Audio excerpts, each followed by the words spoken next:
Shalom. I want to give all praise and glory unto Yahweh, Bahashem, Yahushai, Bahashem, Ha-Rekah Kodash. Double honors goes out to the elder apostles of Great Millstone for teaching us this truth, and also want to acknowledge all the Akyam who are pushing this truth with sincerity. Alright, so I'm going to go into prophecy against Edom, because Babylon America is falling, and this 2020 year prophecy, it's living up to its slogan, to its name. I'm gonna go ahead and start out on Ezekiel 25:12. It says, "Thus saith Yahweh the power, because that Edom hath dealt against the house of Judah by taking vengeance, and hath greatly offended and revenged himself upon them." All right, and we know how Edom has treated the Israelites. Right here it's talking about Judah, which is southern kingdom, but they've also been an enemy and an oppressor to northern kingdom. All right, to all of the tribes of Israel. So I'm going to go to a precept which we pull out a lot at camp. But this is Psalm 137:7. "Remember, O Lord, the children of Edom in the day of Jerusalem, who said, raise it, even to the foundation thereof. O daughter of Babylon, who art to be destroyed, happy shall he be that rewarded thee as thou hast served us. Happy shall he be that taketh and dasheth thy little ones against the stones." All right, so America's going to get crazy, man. Martial law, towards the end stages of martial law before Yahushua returns, you're going to have a lot of death on this planet Earth. And you're going to have, read verse 9, it says that happy shall he be that taketh and dashes the little ones against the stones. Talking about babies, man. These Edomites are going to get dashed against the stones. They're babies. When shit really starts hitting the fan here, it's going to get crazy, man.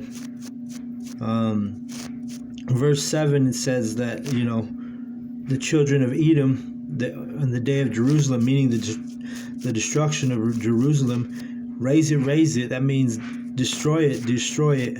Okay. Verse 8, "O daughter of Babylon," it calls Edom the daughter of Babylon, which is, has become America, the lady of kingdoms in Revelation. So, this is payback right here. Esau Edom, the so-called white man, has hell to pay. All right. You talk to these Christians and they'll tell you, "Oh, I don't have hell to pay."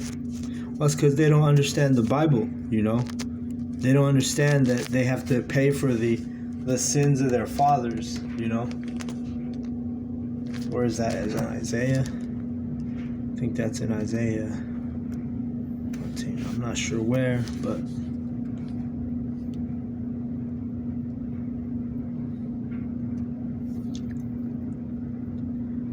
oh yeah, right here. Isaiah 14:21. "Prepare slaughter for his children for the iniquity of their fathers, that they do not rise nor possess the land nor fill the face of the world with cities." All right, so when you're talking to a so-called white man or an Edomite, and you say you bring up the oppression that they've put on our people, and they say, "Well, hey, that wasn't me that did that to you." Well, if you go far enough back, it was them, okay? Because there's a thing called regeneration. But right here in verse 21, it don't even matter if it was you or not. It says right here, "Prepare slaughter for his children for the iniquity of their fathers." All right? So yeah, you gotta pay for the father's sins. You damn Edomites. The Bible says this, all right? Let me jump to Jeremiah. Let's see, Jeremiah 49. Start at 7. It says, concerning Edom, thus saith Yahweh of hosts, is wisdom no more in Teman? And Teman is dealing with current day Germany, and they say wisdom because those are the most technological Edomites, those Germans. You know, that's why they have a reputation for German engineering is looked at as a the cream of the crop. So Germans, that's why it says, is wisdom no more in Teman? Is counsel perished from the prudent? Is their wisdom vanished? Flee ye, turn back, dwell deep, O inhabitants of Dedan, for I will bring the calamity of Esau upon him, the time that I will visit him. And you know what? I got to pull this up just because through the Spirit, we got to pull it up. Let's see. This is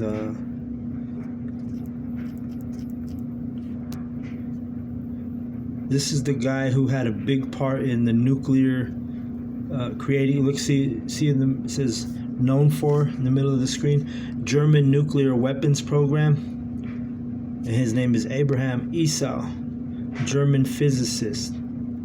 All right, so that shows you right there. You know, that's through the Spirit. This devil, you know, we'll click on it. Abraham Esau. Look at this wicked devil. You know, German. You know, we read about Teman. This is the people. You know what? Well, let's just, instead of getting into the reading, but just right here, what it says he's known for. Known for German nuclear program. All right. And what's his name? Abraham Esau. All right. So it's no coincidence, man. Esau's blessing is the sword. This is one of his chief men in creating the nuclear bombs. Okay. So let's go back to the scripts. All right. It says, verse 8, flee ye, turn back, dwell deep, O inhabitants of Dedan, for I will bring the calamity of Esau upon him, the time that I will visit him. All right, so Yahweh Bahashem, Yahweh Shai Bahashem is going to visit Esau. And how is he going to visit him? He's going to visit him with those chariots, those so-called UFOs. All right, that's why Donald Trump has spoken of a space force. And, you know, his space force is over here right by his Air Force in Colorado Springs. All right, and the brothers that we hold camp with, they actually live in the Springs, and then we have some brothers that are up north of the Springs here in Denver, and we also have some brothers in eastern Colorado. All right, so we got about 8 or 9 brothers in this truth off the top from here, Colorado. Verse 9, if grape gatherers come to thee, would they not leave some gleaning grapes? If thieves come by night, they will destroy till they have enough. But I have made Esau bare. I have uncovered his secret places, and he shall not be able to hide himself. His seed is spoiled, and his brethren and his neighbors, and he is not. And how is Yahweh making Esau bare? It's with this internet. We're able to, look up words, I just showed you a picture of Abraham Esau, who was part of the nuclear war program in Germany. And, these guys are all in cahoots, these leaders. But right now we're living in a time where they're becoming enemies. Esau is a divided house, meaning Russia, Germany.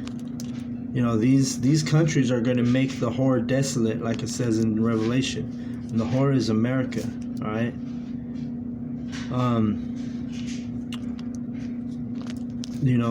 Verse 9 says, if grape gatherers come to thee, would they not leave some gleaning grapes? That's a parable for how greedy Esau is. You know, he says if thieves come by night, they're only going to take what they can carry, right? But not Esau. He's got the spirit to.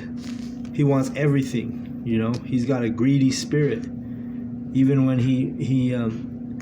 when Alexander the Greek, you know, when he was on his conquest, conquering kingdoms, he wasn't good. It wasn't good enough for him to have Greece as an empire, but he also had to invade Egypt. That's why there's a city called Alexandria in Egypt. All right, and that's why Cleopatra, she was actually an Edomite. A lot of people think she was a woman of color, but she was an Edomite because at that time Esau was ruling in Egypt.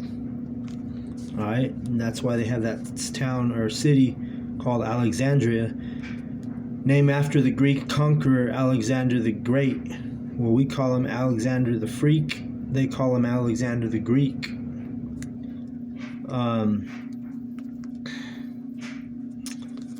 Let's see, verse 10. But I have made Esau bare. I have uncovered his secret places, and he shall not be able to hide himself. His seed is spoiled, and his brethren and his neighbors, and he is not. All right, so Esau is being exposed, being made naked, if you will, you know. Esau, he can't hide who he is now, you know. You have the brothers exposing him on the street corners. You have the internet where you can look all this stuff up, and you know, you could change. What do you call it? Turn a frown